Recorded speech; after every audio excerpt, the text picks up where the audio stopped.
उपवासा दिवशी नेमकं काय खायचं? नमस्कार, मी डॉक्टर प्रिया दंडगे.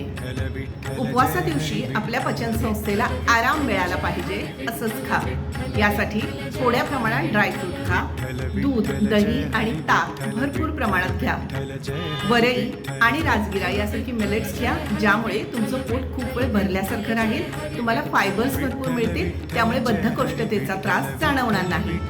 रताळं खा आणि रताळ्यामधल्या बीटा कॅरोटीनमुळे व्हिटॅमिन ए तुम्हाला भरपूर प्रमाणात मिळेल. नारळ पाणी प्या, काकडी खाऊ शकता. ज्यांना पित्त होतं आणि अशांनी शेंगदाण्याऐवजी खोबऱ्याचा वापर करा.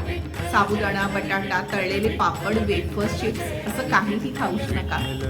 या उपवासा दिवशी थोडा काळ सोशल मीडियापासूनही दूर राहा.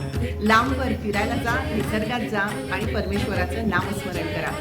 या आणि अशा स्टेप्ससाठी मला फॉलो करत राहा स्नेह क्लिनिकवर. धन्यवाद.